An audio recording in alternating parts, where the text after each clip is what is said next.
ফেনীর নুসরাত হত্যা মামলার আসামিদের ডেথ রেফারেন্স ও আপিলের রায় আজ।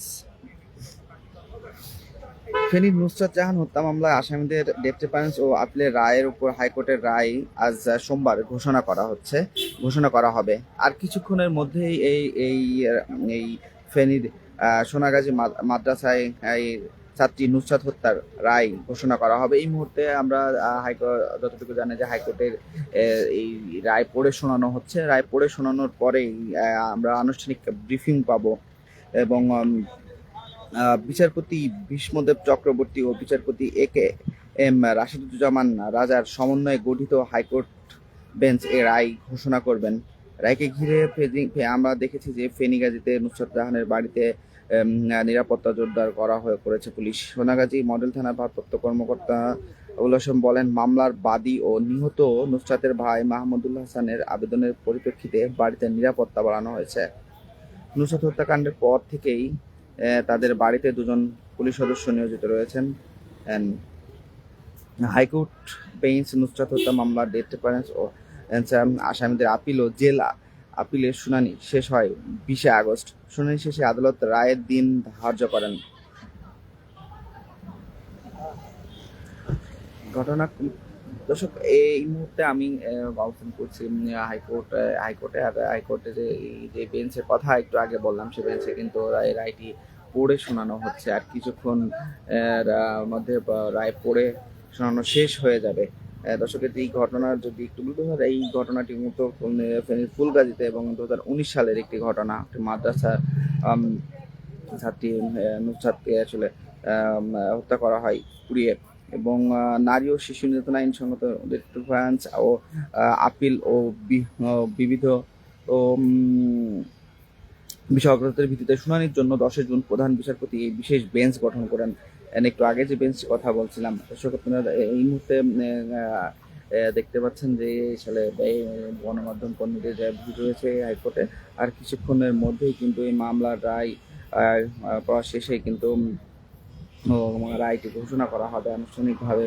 এবং ঘটনাটি মূলত ঘটেছিল 2019 সালের 27শে মার্চ। সোনাগাজী ইসলামিয়া ফাদিল মাদ্রাসা তৎকালীন অধ্যক্ষ সেজুদ্দৌলা নিজ পক্ষে ডেকে নিয়ে নুসরাতকে শ্লীলতাহানি করেন এমন অভিযোগ ছিল। এই ঘটনায় মামলা হলে তাকে গ্রেফতার করা হয়। মামলা তুলে না নেওয়ায় 6 এপ্রিল মাদ্রাসার ছাদে ডেকে নিয়ে নুসরাতের হাত পা বেঁধে গায়ে কেরোসিন ঢেলে আগুন ধরিয়ে দেওয়া হয়।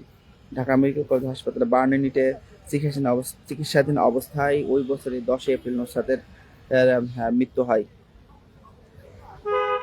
অগ্নিসন্ত্রাসের এই ঘটনায় নুসরাতের বড় ভাই মাহমুদুল হাসান সোনাগাজী থানায় মামলা করেন। পরে মামলাটি হত্যা মামলায় রূপান্তরিত হয়। আলোচিত এই মামলায় ফেনীর নারী ও শিশু নির্যাতন দমন ট্রাইব্যুনাল 2019 সালে 24 অক্টোবর রায় দেন। রায়ে মাদ্রাসার বরখাস্ত হওয়া অধ্যক্ষ সিরাজউদ্দৌলা সহ 16 জনকে মৃত্যুদণ্ড দেওয়া হয়। মৃত্যুদণ্ড পাওয়ার পর আসামিরা হলেন সোনাগাজী উপজেলা আওয়ামী লীগের তৎকালীন সভাপতি রুহুল আমিন, সোনাগাজী পৌরসভার কাউন্সিলর মাকসুদুল আলম, মাদ্রাসার শিক্ষক হাফিজ আব্দুল কাদের, প্রভাষক আফসার উদ্দিন, মাদ্রাসার ছাত্র নুরুদ্দিন, শাহাদাত হোসেন শামীম, সাইফুর রহমান খান, মোহাম্মদ জোবায়ের, জাবেদ হোসেন সহ ইমরান হোসেন মামুন, মোহাম্মদ শামীম ও মহিউদ্দিন শাকিল। নুসরাত হত্যা মামলার বিচারিক আদালতের রায়ের পর ডেথ রেফারেন্সের জন্য রায়সহ নথিপত্র 2019 সালের 29 অক্টোবর হাইকোর্টের সংশ্লিষ্ট শাখায় এসে পৌঁছায়, যা 140/19 ডেথ রেফারেন্স হিসেবে নম্বরভুক্ত হয়। চাঞ্চল্যকর মামলা হিসেবে অগ্রাধিকার ভিত্তিতে ডেথ রেফারেন্সের জন্য পেপার বুক তৈরি করা হয়। আসামিরা পৃথক আপিল ও জেল আপিল করেন। এই আলোচিত মামলার রায় আর কিছুক্ষণের মধ্যে আসলে রায় পড়ে শোনানো হচ্ছে। আর কিছুক্ষণের মধ্যে রায়ের বিস্তারিত আমরা জানতে পারবো। গণমাধ্যমে আসলে এই বিষয়ে বলা হবে। দর্শক, আবারও আপনি জানিয়ে রাখি যে 2019 সালের 24 অক্টোবর ফেনীর নারী ও শিশু নির্যাতন দমন ট্রাইব্যুনাল মাদ্রাসা ছাত্রী নুসরাত জাহান রাফি হত্যা মামলায় বরখাস্ত অধ্যক্ষ সেজুদ্দৌলা সহ 16 জনকে আসামিকে মৃত্যুদণ্ড ও 1 লাখ টাকা করে জরিমানা দেন। নিম্ন আদালতের এই রায় ডেথ রেফারেন্স ও আপিলের ওপর শুনানির পর হাইকোর্টের আজ 24 আগস্ট এই রায় ঘোষণা করবে।